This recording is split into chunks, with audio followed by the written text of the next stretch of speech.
So while we are mobile and connected, this is a huge opportunity for inclusiveness of people from diverse backgrounds in joining the workplace. And here we're going to have Manon DeFelice from Inkwell, the CEO of Inkwell, talking with Jager McConnell, the CEO of Crunchbase, about how are they making it happen. Moderated by Leah Hunter, author from Forbes, Fast Company, and Alrighty. Welcome on stage.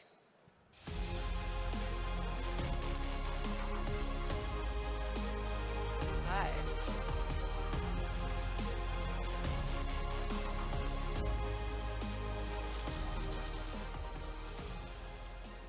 Hello, everybody. Thank you for being here. This is quite an event.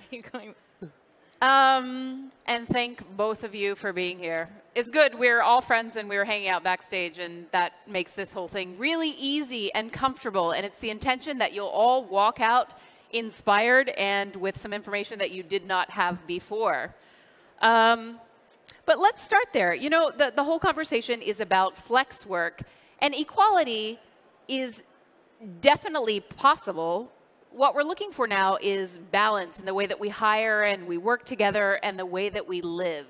Flex work is one of the ways that that can happen. And my question for each of you is, what is your interest in flex work?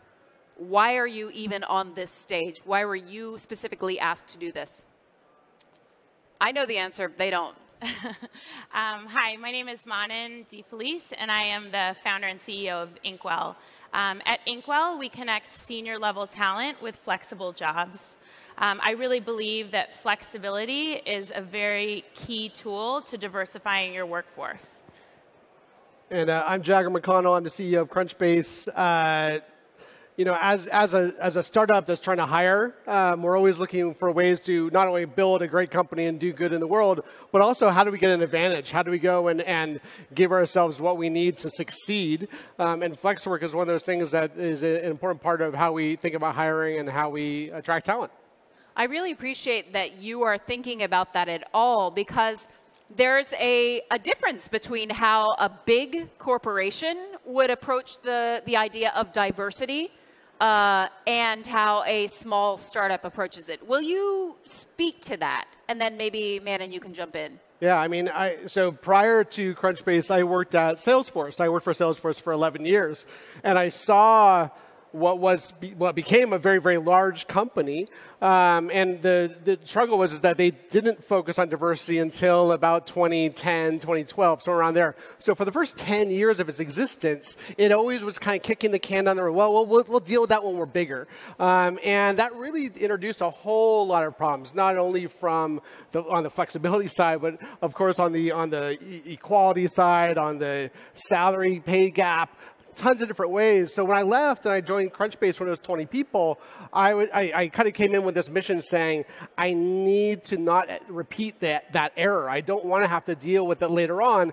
And there's also a lot of benefits from doing it really, really early. So right from the beginning at Crunchbase, we've started always focus on diversity and flexibility as kind of our core values when we're thinking about hiring.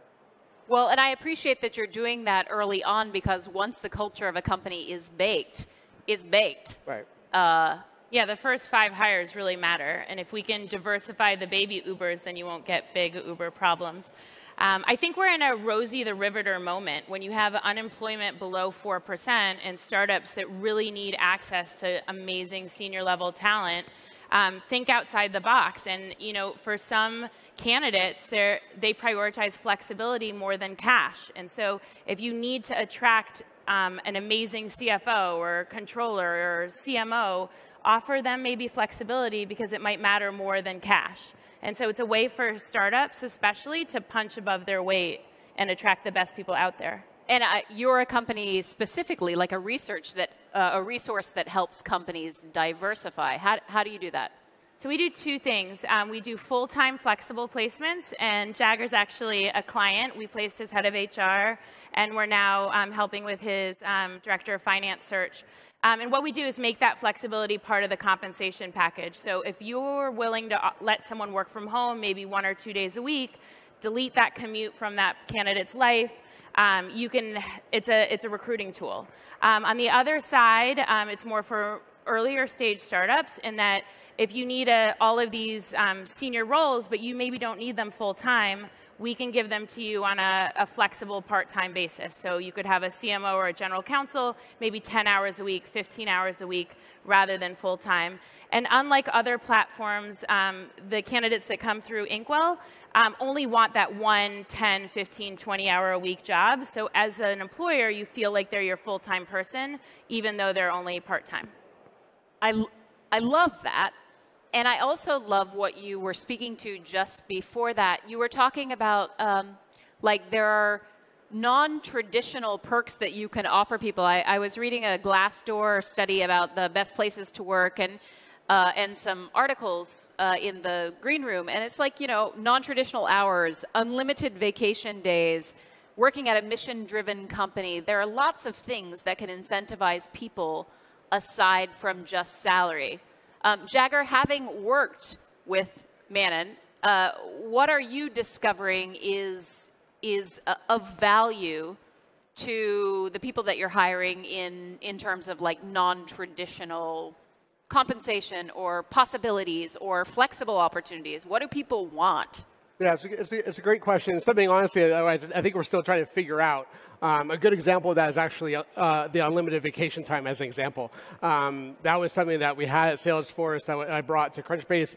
And it actually is kind of a blessing and a curse in the sense that some people feel like it's unfair then, and some people, like we're seeing, like we're tracking who's using it, and more men use it than the women using it. And like that's actually maybe not a good thing.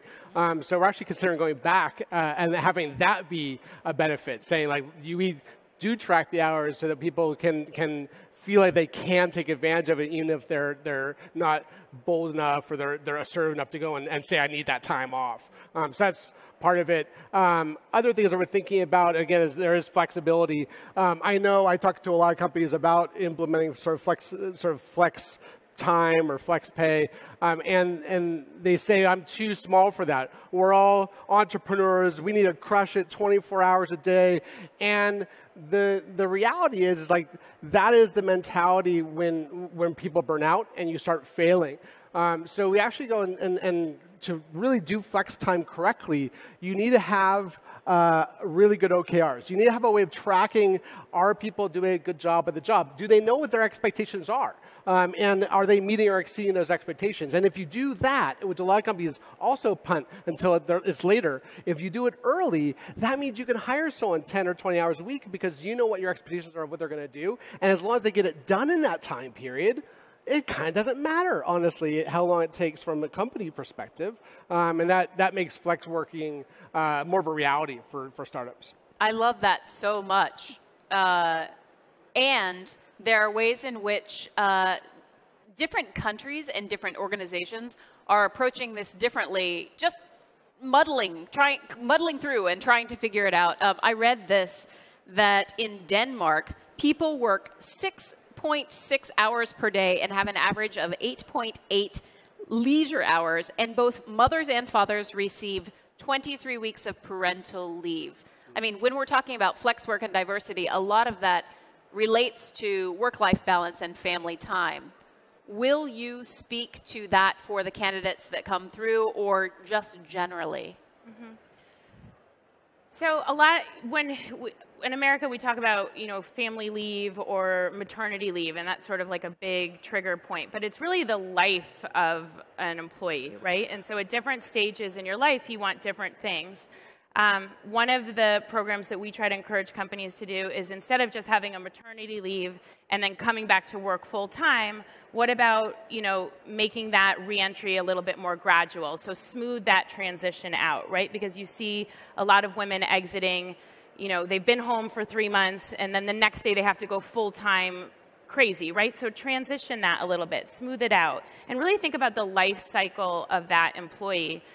Diversity is much more than just women and men, right? It's diversity of thought, and you need different people at different stages in their life on your teams because you sell your products to different types of people. And a practical example of that smoothing would look like what?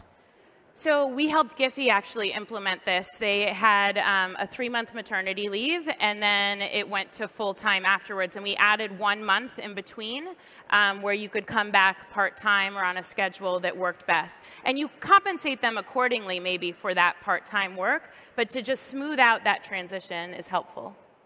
I love that. This sort of stuff is so important for a company like Crunchbase. You know, I was just thinking in my head about my executive team, and I want to say like more than half of them have a baby under 1 or a baby expecting. If I'm not flexible, I'm going to lose those. You're going to lose them, yeah. And these are the heartbeat of the company. So it's way worth it as a company, just practically speaking, to be flexible and not lose that knowledge base of the executive team and that leadership team, because I'm holding to the line that you have to be here 9 to 5 and you have to work hard. Yeah, we're trying to avoid that brain drain where there was nothing between 100 and 0, and now technology allows for alternatives between 100 and 0, and for a lot of companies, that's a great win opportunity for them. Well, and I love that you bring up that teams are made of people at different stages of life and with different types of goals. I mean, there are lots of creative ways that you can reward people with master classes or VIP parking, or there are a billion different things that you can do that are more appropriate for people in different places. What else are you seeing as experiments out in the world to encourage diversity of different types? Now, we're not just talking gender diversity. We're talking every type. Geographic diversity, job experience. You have people that used to work in the military on your team. All different types of diverse backgrounds are really important. And so what we're launching now at Inkwell is that if you, let's say you're a Jager, and maybe your network looks like you. So if you were to ask for a referral, you would hire people that tend to look like you. Right. So if you're in that situation, you can reach out to a company like Inkwell, and we have a diverse network of people. So use our diverse network. And so what we're piloting now is a referral program so that you can, if we have an open role, like for example, Jager's finance role, we can reach out to our community and say, do you know someone in your diverse community that might be a good match for this role? And if you do, we'll give you $10,000 for that placement. And we can do that on both sides of the work of the project, so you can either bring in a flexible role to the community or you can match a friend with a job. And I think this is how we can really sort of scale and mainstream this concept of flexibility and talent. I love that. And there's, diversity also relates to where people are working and how they're working, and the rise of digital nomadism. The reason that I agreed to be on this stage is because I'm the kind of person, like, I work from Capri and Tuscany, and I work airplanes. Wherever I happen to be is where I get it done. And digital nomadism and co-working spaces and alternative working spaces, like, it's a thing. It's not going away. Will you give a story, either of you, of how these sorts of trends are touching your company and how they're positively impacting the world or not? Yeah, I'll do a short one. Crunchbase certainly isn't the extreme here. Like, you've got companies like, I think Envision is 100% or top out. Like, yeah, a lot of these companies that are completely distributed, they don't even have an office. Crunchbase does not fit that description. But that doesn't mean that we don't have some groups in our company that are. So, for instance, we have Crunchbase News, we have writers. And if you try to hire writers in a geo, that's usually not a good idea. So we actually go and hire kind of wherever they happen to be so we can have the best talent. And so that's an example of us having distributed teams, obviously with technologies like Zoom, like, it's easy to have them be part of the team. They can call into the all-hands meeting, they can watch the videos, they can watch replays, they can participate, and it seems to work. And so now that experiment has worked, we're thinking about how do we expand it to maybe other groups and other departments, because that, again, there's the practical side, which is like hiring becomes a lot easier, but also you get the benefits of it being a more diverse team. And we just did a story for Forbes on Rome, and Be Here Now is another sort of I guess Rome is this company where they have different houses in different cities. I just stayed in their San Francisco house. And it's really great to be able to come in for a day, a month, and have this sort of like apartment feel that's not a hostel, but still inexpensive. And I think all of these startups that are coming up around this sort of more flexible work environment, it's a symbiotic relationship. And if I could just add one more thing with Rome in particular, like one of the things we're thinking about, we have not implemented this, and employees, if you're listening, like this is not a thing yet. But one thing we're thinking about is like, how do we celebrate people who have stayed with us for a while? And one of them might be that we fund the employee in a family to go to a Rome, and like maybe if they want to work, they can work out of Bali for a month, you know, like something cool like that, which adds another benefit, adds a little bit of diversification, and lets people get outside of the box. Yeah, literally. And, millennials want this. The generation coming up wants this. So any way you can think outside the box to look at that total pie chart of compensation, that it's not just cash, it's not just flex, but it's all of these other perks along with it.